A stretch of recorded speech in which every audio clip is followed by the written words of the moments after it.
Yeah.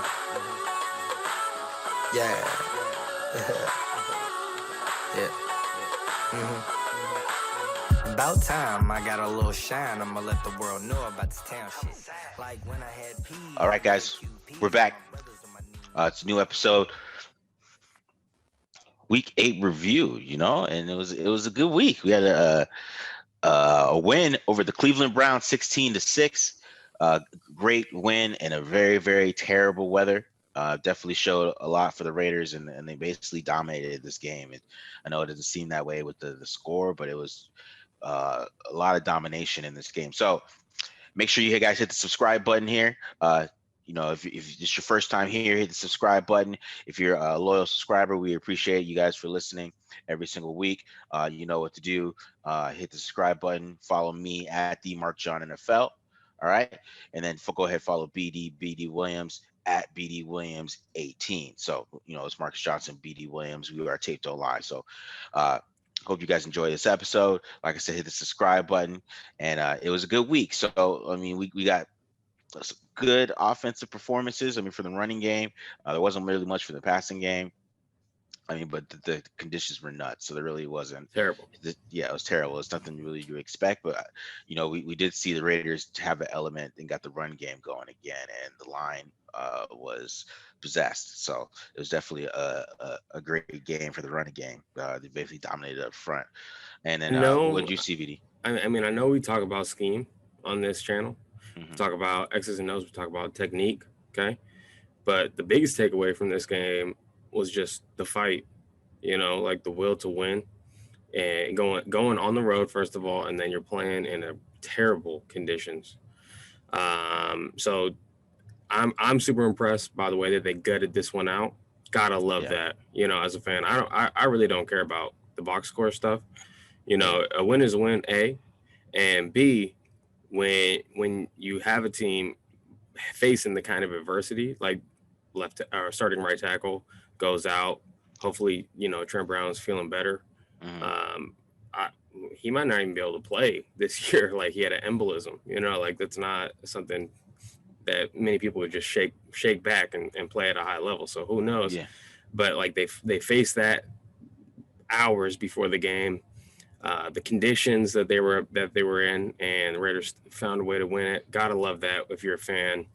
I'll take that over, a 35-32 slugfest, back and forth kind of thing. I'll take that that kind of win that we saw on Sunday any day. Yeah, for sure. And it was the first time we've seen a win like that, like since beginning of the decade. I think it was like 2012 Kansas City Chiefs. I mean, they haven't allowed less than 10 points like that. So I mean, I definitely haven't seen what Derek Carr's been quarterback. So it was a very good look for the Raiders to have that type of game, even just to, I mean, they had the ball the whole second half, basically. Right. The whole second half.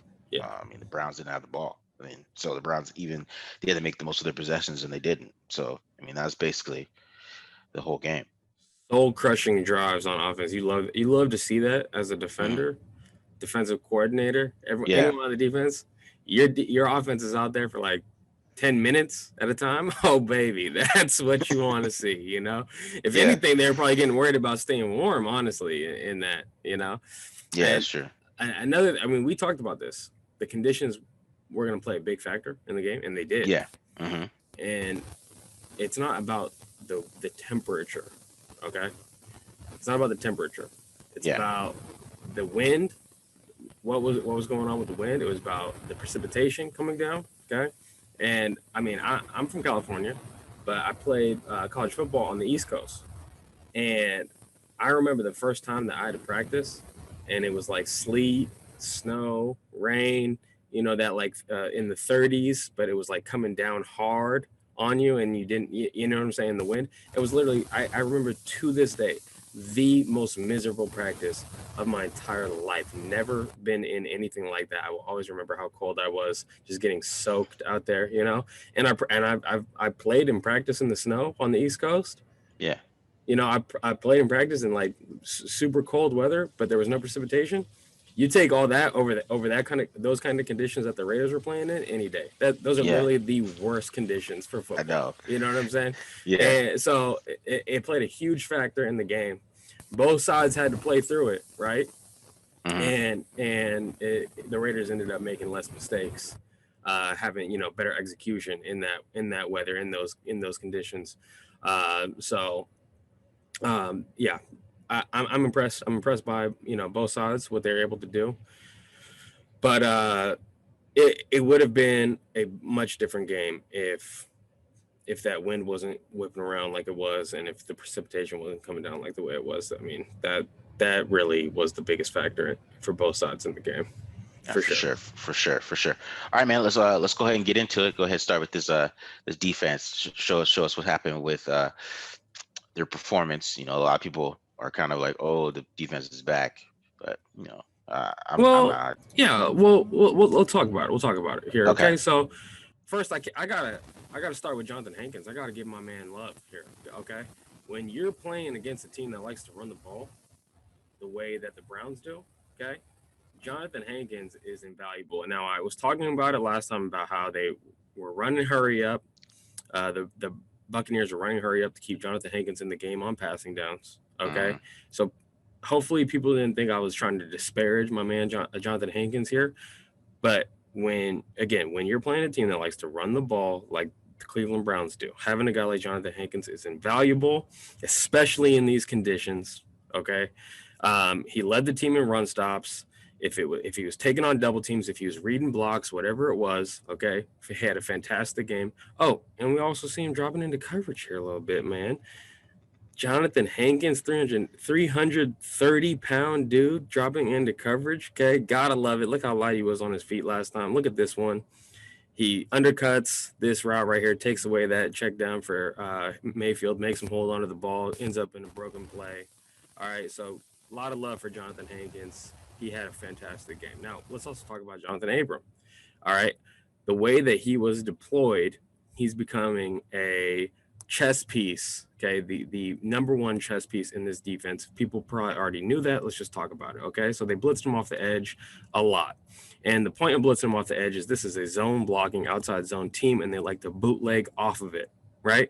So Abram blitzing off the edge takes away that bootleg, and it allows the backside defenders to steal one gap over, right?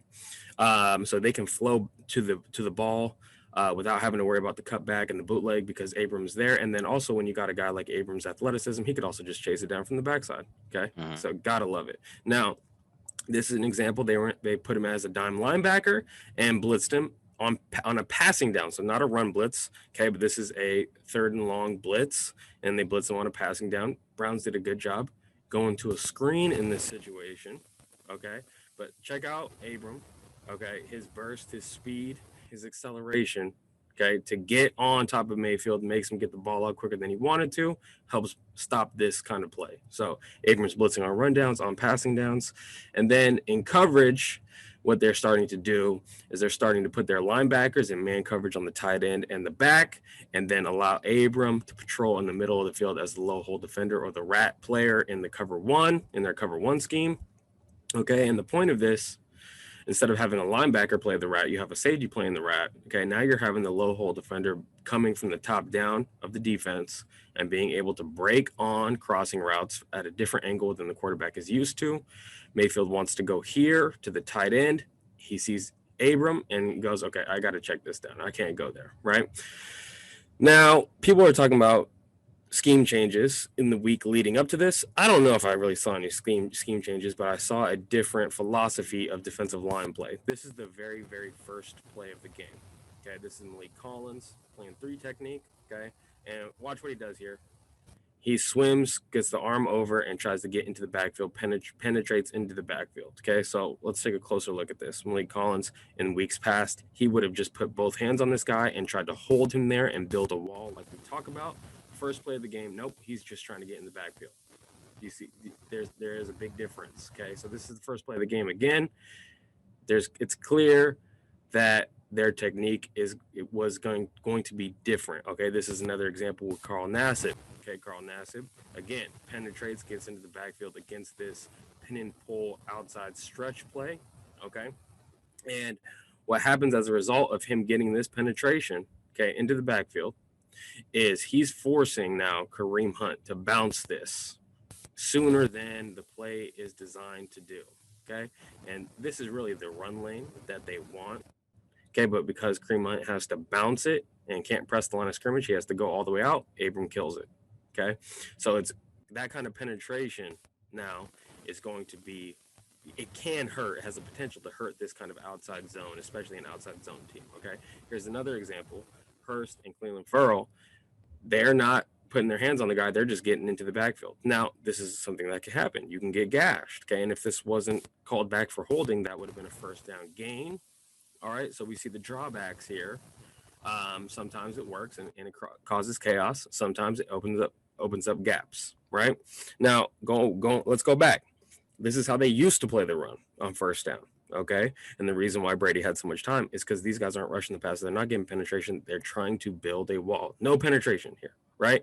This is a more sound way of stopping the run, but I think it hurt them rushing the passer on first down, especially. So I don't know if how much of that we're going to see anymore. Okay.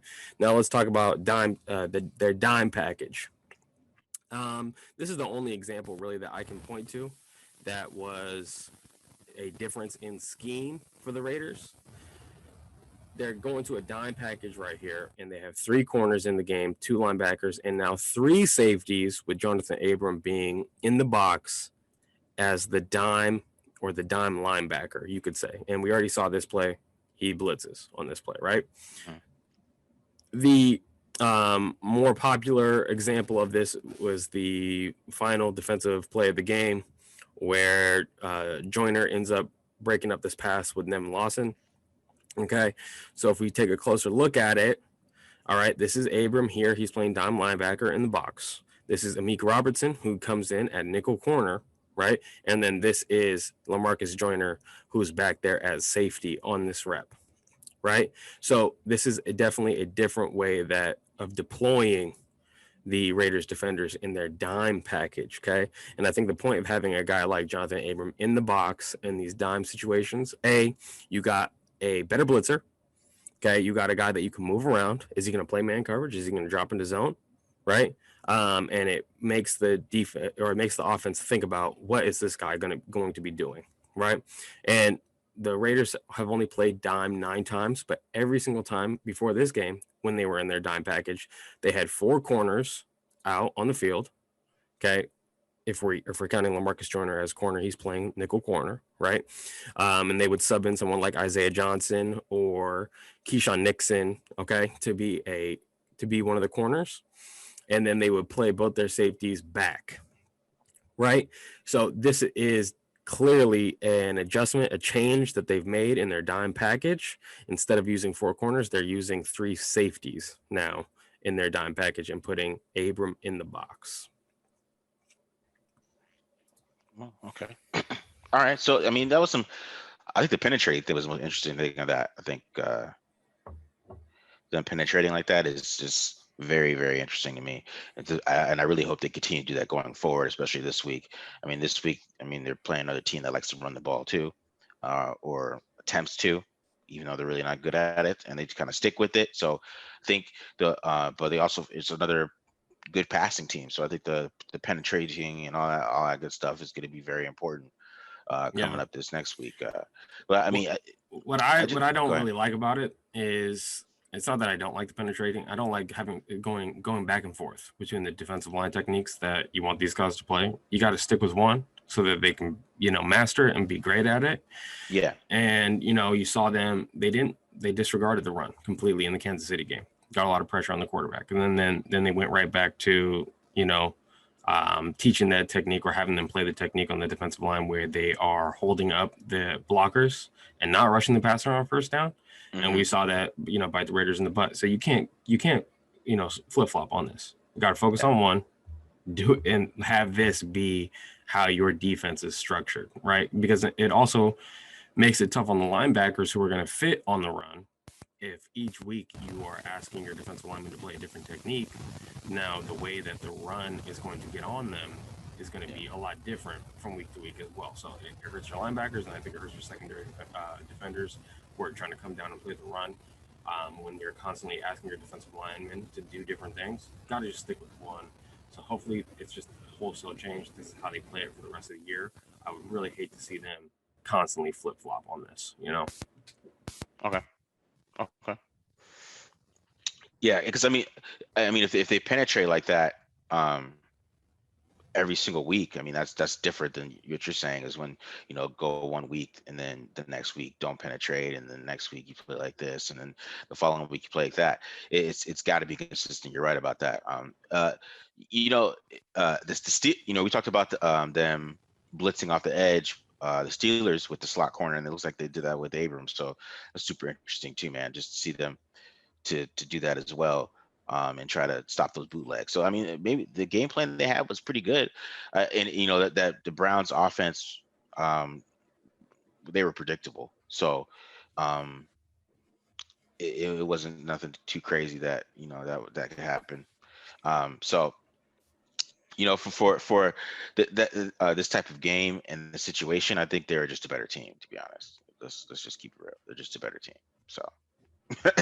Yeah. I think this is basically what this game showed, and I don't know what that means going forward. But it definitely showed that to me. It showed that the Raiders were for sure the better team, and who knows how this game would have went if there was regular weather. Yeah. I mean, a couple things that I'll add is that first of all, they did blitz Abram. They called his number in total 9 times in the game. That example of the blitz off the edge on the first down, that cover one blitz, and we've talked about it in weeks past. Yeah. They called that play 8 times with Abram. Yeah. Yeah. And I think that is obviously you're playing against a boot action team. They called his number 5 times against the Patriots, who not necessarily boot action, but you're going to have some boot action. You're going to have some zone read kind of stuff with Cam Newton. So it's tough to say how much of that was just this is the way that they play, so we're going to call this, or if it's we're just going to call Abram's number more often, right? Yes, and the other thing we saw, like you saw it in my breakdown, Browns dropped a lot of passes in that game. Yeah. I mean, their drives were killed by their receivers dropping the ball. So obviously the conditions played a factor. Both teams had to play in it, but again, this would have been a different result, or at least a different score. Maybe not a different, result in the W column, but definitely a different score. I don't know if I'm not confident that the Raiders would have held the Browns scoreless if this was a good weather game. Oh yeah, I agree with that. I just think we'll talk about in a second. Offensively, is just I think they would have been a little overmatched. Just offense defense type of thing. I think the Raiders would have still, because I mean, even with the weather, if John Gruden can run the ball like I'm about to show you guys, I mean, he's not going to stop even with the weather conditions. So I don't think I think this game would have been a little bit. Um, I mean, it would have been more like 36-26 instead of 16-6, but I still feel like what happened, it was let's say the best matchup for the Browns. I don't think this is a great matchup for them for their defense. That's all I'm saying. So let's go ahead and just get into it. Let's just get into it. So we're gonna start off with Denzel Good, who had a monster game in the run game. He basically just dominated. That's all you really can say about Denzel Good this week. I mean, he just was mowing people over. He was 65, had a long day. He's gonna have a long day on tape. You see the split zone here. He just busts them over, pancake. 65 had a long day with Denzel Good. I'm gonna tell you that, because he was a beast. I don't know if he got killed in the meeting room or something, or I don't know if he got called out this week, but he had the game of the season, right? For to me, for any offensive lineman in the run game, I think he just opened up hole after hole after hole. You could see right there, he just pancaked that dude. Just really, just ran him over. Right, here we go once again with 65. Right, got another split zone here. Boom, just moves him. Look at him, just moving him. Good hands, right? Good base, just moving him. You see it one more time in slow motion. And the Raiders were very successful. They ran a lot of split zone, outside zone, a lot of inside zone. They're very successful on a lot of these run plays.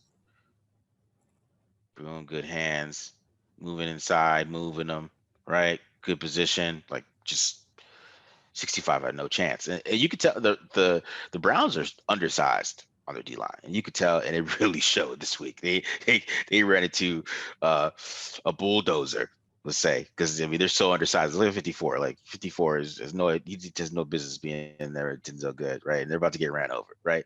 Boom. Then he gets to the second level, already opened up a hole, right? Now he's at the second level. Good hands, boom, knocks over 51. Yeah, he was dominant. It was a dominant performance. I don't know if we're gonna see it this week or to be honest, like I mean, if this becomes consistent, man, this is like some of the best guard play you'll see. So um this was a fantastic performance, but Denzel Good. There's really no other way to put this. Like you can watch this one more time, him basically just open up the whole boom, right? He almost knocks over Rodney Hudson. That's how much power he's playing with this game. It was, and he opens up the hole. He does a job, get to the second level, right? Boom, beautiful stuff, right? So we get to this next play. This one's my favorite. Watch he does the 51. It's like, what are you? Oh man, 51. I don't know. That was a bad Monday 51 in the tape room. I'll tell you that. Look at it's just second level. Just just buried him. Buried him. Tell you it was ferocious. He did this all game. So it was a crazy performance from Denzel Good. Dominant. But let's get to the guy who had his bounce back game, first 100-yard game of the year. Josh Jacobs, who was fantastic this game, right? Here we go, outside zone. I really thought he could have cut this one up a little bit better, but it's fine. It's okay. I'm just being a little nitpicky here. I thought he had a little bit better lane, but we kept it there. We still got the yards. Kind of came to it late. It's okay. You got the yards. You still got about 8 yards. Great run, right? One of my favorite things about this game is Jacobs running power, right? And we talked about a lot, BD, Jacobs running power and what that means and how he needs to follow Alec Ingold and follow his blocks and stay with the actual play. And we saw that a lot today. He just followed Alec Ingold through holes most of this game. So we got a little power lead here, right? He just follows Alec Ingold and Gabe Jackson right through the hole like he's supposed to, right? Boom, be able to push, gets 8 yards. That's what you want to see from him on these power runs. And if they can start getting some better power runs out of him, it's gonna be fantastic. It's gonna be real good look for this offense, right? So see here, he's making Myles Garrett look silly. So go ahead, bring that back one more time. We saw the shifting that we haven't seen that in a while. We haven't seen him just make guys miss, get 4 yards. Like that shouldn't have been 4 yards. That should have been a negative yards, and there probably would have been a couple of weeks ago. With some of his injuries, but nope, not today. And he made some miss. That's old Josh Jacobs. That's the Josh Jacobs we want to see every single week, right there. And that's just beautiful, right? Here we go again. Another power run. Just follow the fullback. Maybe even Derek Carr told him. Boom, follow the fullback. Right into the hole. And we didn't really see a lot of this last year from Josh Jacobs. Right, what falls right to the hole, 8 yards. It's going to be a lot different if we get a power, these power runs like that. It's not just all inside, outside, inside zone, outside zone, and he's hitting these power runs, and that starts happening. It's going to be exciting for the rest of the season, right? Because I really think.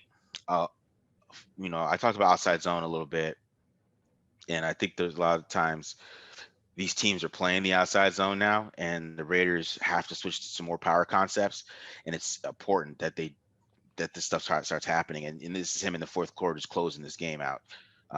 He just closed the game out himself.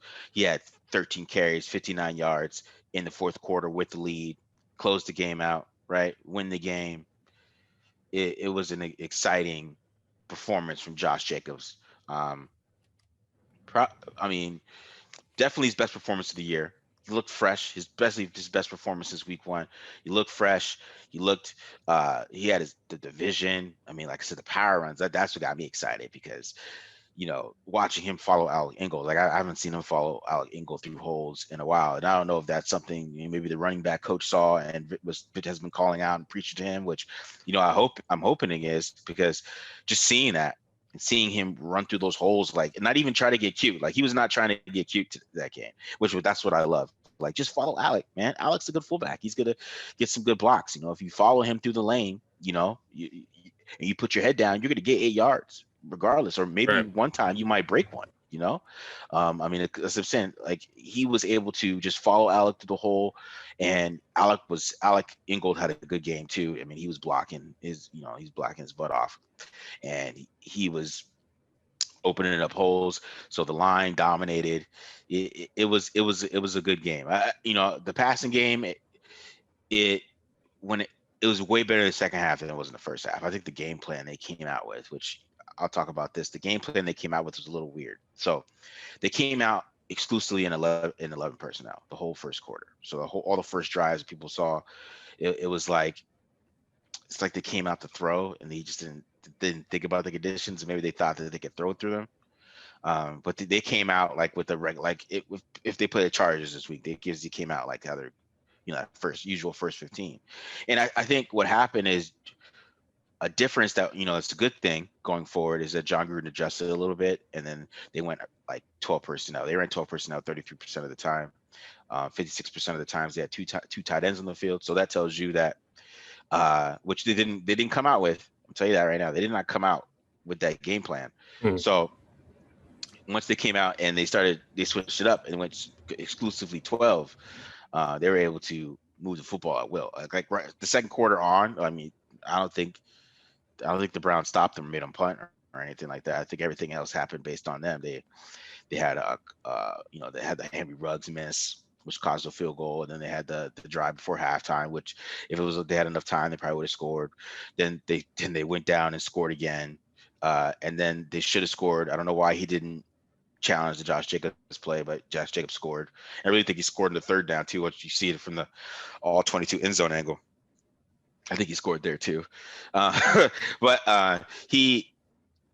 So I mean, they basically dominated this game offensively from second quarter on. It was basically they couldn't stop him. They had no answer. The only thing that could stop him was the refs with the Henry Ruggs play, like I said, and that's about it. And time running out. Time ran out. And that was the only reason it was 6-3 at half. Like to be honest, was the Henry Ruggs miss and the time running out. And then they went right down again and they scored. And then they went right down again. And they got a field goal, and the Browns just didn't have an answer for it. So that's what I'm saying. I think this offense is definitely hitting its stride.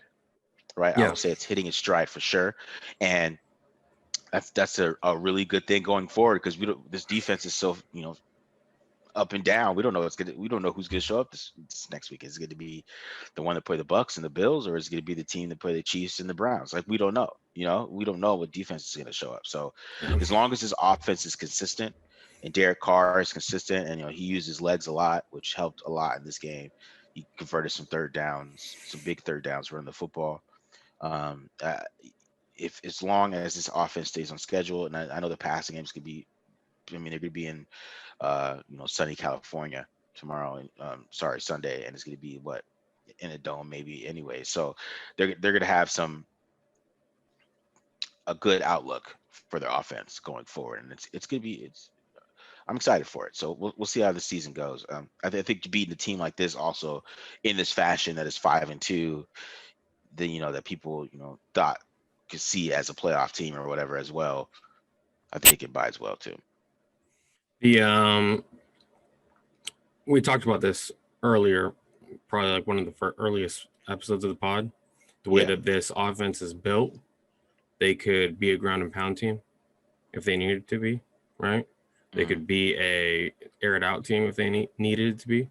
So we saw that come to fruition in this game. The conditions were terrible. When Derek Carr let go of the ball, the wind's whipping around. receivers, they might drop it, or the wind's going to take it one way or the other. It's tough to throw in those conditions, and they needed the run game, and the offensive line, they practiced this week, so we saw some good things, right? Yeah. Josh Jacobs had his best game of the year running the ball. I love those cut-ups with the decisiveness that he was using. So they needed to be a ground and pound identity, and it worked. So that's what I love about this game. Take your pick defending this offense, because they can do everything at a pretty high level. So Yeah, gotta love that. And if it stays, like I said, Josh Jacobs looks healthy, so if Josh Jacobs looks healthy, it's more on a lookout, because you're right, because Derek Carr missed a lot of throws that he wouldn't have missed. I don't think in this game. I think the Foster Moreau throw that he had, the switch verticals, he had a wide open. He just missed him bad. I don't know what he was trying to do there, but it is what I'm saying. There's a couple of throws that he would normally make that he missed. So, and then of course, like the Waller drop early, that was huge. That stalled a drive, and then the next play almost threw a pick. So you're right, the passing game wasn't going to work. I just thought it was interesting that John Gruden thought it was. Yeah, that was weird. That was weird for sure. Like, I'm just happy he adjusted. That's I mean, that should be, I'm not gonna complain. He adjusted. So, right. But it was just funny. Like they seriously came out like 11 personnel. Like, let's spread the football. Like, what are you doing, bro? Yeah, I mean, also a big key to this is Myles Garrett got hurt right early, so that also helped this team out. And he played too. Yeah, because when you have Brandon Parker now in, and Young can go, and if Brandon Parker was going up against Myles Garrett, people wouldn't be singing his praises this week, because Myles Garrett could be anyone. Let's talk about Brandon Parker. When Brandon Parker got in there, let's just say Derek Carr didn't hold that ball more than 2 seconds out. You got rid of that, right? Yeah. That ball was out. Catch and throw. Good. A lot of RPOs. It did a lot of RPOs to Hunter Renfrow with good adjustment by Derek Carr. No, your personnel. Yeah. Yeah, that's hilarious. And Derek Carr does that well, so that's why he passed a whole lot better in the second half. Like they were able to move the ball consistently with him passing the football, and he made good decisions. And scored a touchdown on my favorite play. They added a wrinkle though. They added a wrinkle this year to the double jerk. They added some motion. So it starts. Yeah, they motioned into it. Yeah, that's true. started with the 3x1 and with the 2. Okay, see, Josh, it's okay. All right, you would have added a little wrinkle to your favorite play. As soon as I saw that, I was like, okay, Marcus is gonna love this. I was like, oh, okay, you love that play so much. You saw it. Okay. You guys think you can stop it? Let me add the slow motion to it. Yeah. That was good. That was good. And they did that to Mitchell's side, 39, number 39, the corner. Yeah. Right. Mm-hmm. But I mean, come on, passing the ball in these conditions, I'm surprised. Obviously Hunter Renfrow, he's got great hands, but even that one was close. It was a tough game to move the ball through the air. They obviously got what they needed. Yeah. To the passing game on that play at least. And some of the other ones, but gosh, I couldn't imagine having to catch the ball. It's basically soaked in water. The air is whipping around, taking the trajectory of the ball everywhere. So credit to them, because Browns certainly could not get it done in the passing game at all. No. The Browns didn't even try to throw deep, really. Yeah. A couple 20-yard throws, but they didn't try what the Raiders tried with Ruggs, which, right. I mean, you could decide if that ball caught the wind or maybe the route was off, but just trying that throw, that weather was just nuts to me. I'm like, what are you guys doing? Mayfield had one throw away where the routes were developing like over 20 yards down the field. Yeah. But he threw it out of bounds. So. Okay. Yeah. Right. Yeah. It's just, I kind of felt it, but going forward with this game, I mean, the Browns were your typical mediocre AFC team. They went in there and they basically punched them in the mouth and dominated them for basically 3 quarters, right? I think the outlook going forward is interesting. I mentioned after the win against Chiefs that I could see they got a chance to go 7-4, and I think they still got a good chance for that to happen for the rest of the season. I'm not gonna get ahead of myself, but just this game was kind of a little bit of a measuring stick for me too. I was like, how do you play this type of team? And then, because the Chargers, they got a hot quarterback, but I think they're basically talent-wise, they're kind of the same as the Browns to me. They're not really like something you should be scared of, but you shouldn't also not take them seriously. So it's kind of like it's right in the middle. It's so interesting because like I would say on both sides of the ball, Chargers have a better roster than the Browns. But the Browns were 5-2 and the Chargers like 2-5. Like going into last weekend. So it's like wait, so it's weird, and I think that just shows you the NFL is a super tough league to win in, probably the toughest professional sports league to win a game in, and most games come down to just the ball bouncing one way or the other, and just a couple key plays. Not every game, but most games come down to that in the NFL, which is why you might see Chargers with a bad record and the Browns with a good record when there's probably more talent on the Chargers, right? Mm-hmm. But as far as going up against the Chargers, I mean, I'm not as confident, honestly, about this as the AFC. It's a divisional matchup. Yeah. Okay? And the team that we saw on film leading up to the Browns game, I mean, as soon as I started watching this film, I'm like, these guys are not good. This is the worst 5-2 team I've ever watched, right? Yeah. But I know when I turn on this, because I've seen some Chargers games, when I turn on this Chargers tape, I'm going to be probably not as confident. I mean, obviously they've lost a lot, Yeah. but it's still like, this guy Justin Herbert is playing really well for a young quarterback in the NFL, and he's young enough in his career where he doesn't know better, so he's just gonna go for it. He doesn't have like something telling him might not be a good idea. Like he's just gonna pull the trigger, which we'll see, because Raiders didn't have great coverage against the Browns. Okay, a lot of guys were shaking loose. They were open. They were wide open. Mayfield was missing them, or they were dropping passes. So in good conditions, I think Herbert can make these connect. So Justin Herbert's not Baker Mayfield, basically, is what you're saying. And Keenan Allen and Mike Williams are not Jarvis Landry and Rashard Higgins either. So yeah. I mean, it is going to be tough, but it's going to be interesting. But it's just saying, like, we know that maybe they are a lot stronger than maybe we think.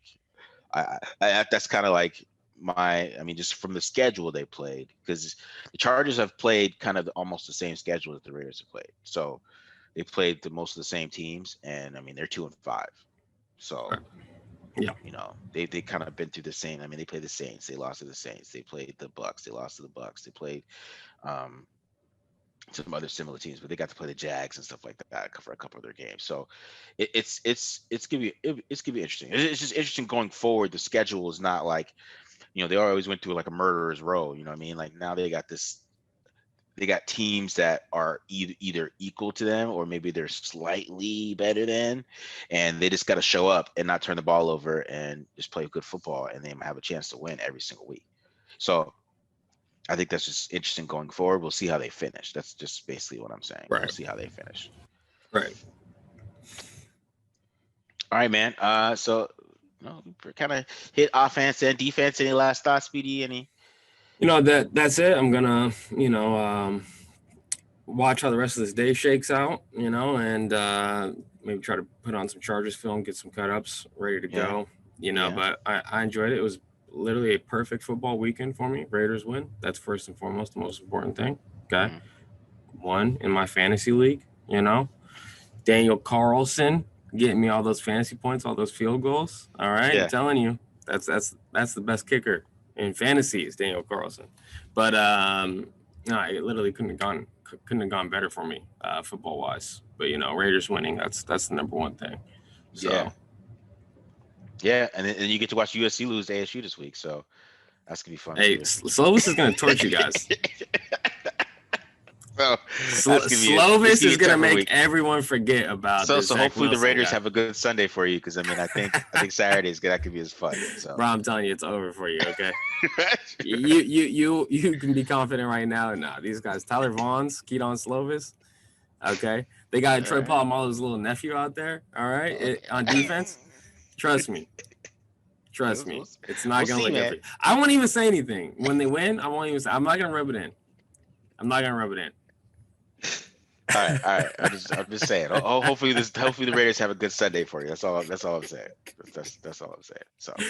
All right. All right, everybody. So make sure you guys hit the subscribe button. Subscribe to the Tape Don't Lie Raiders Film channel. Hit subscribe. Follow us on Twitter at the Mark John NFL at BD Williams. So at BD Williams 18. My bad. So make sure you follow him on Twitter there, right? Follow me at the Mark John NFL, like I said. So appreciate you guys listening. Hope you guys enjoyed the episode. We'll see you later. We out. All right, we out.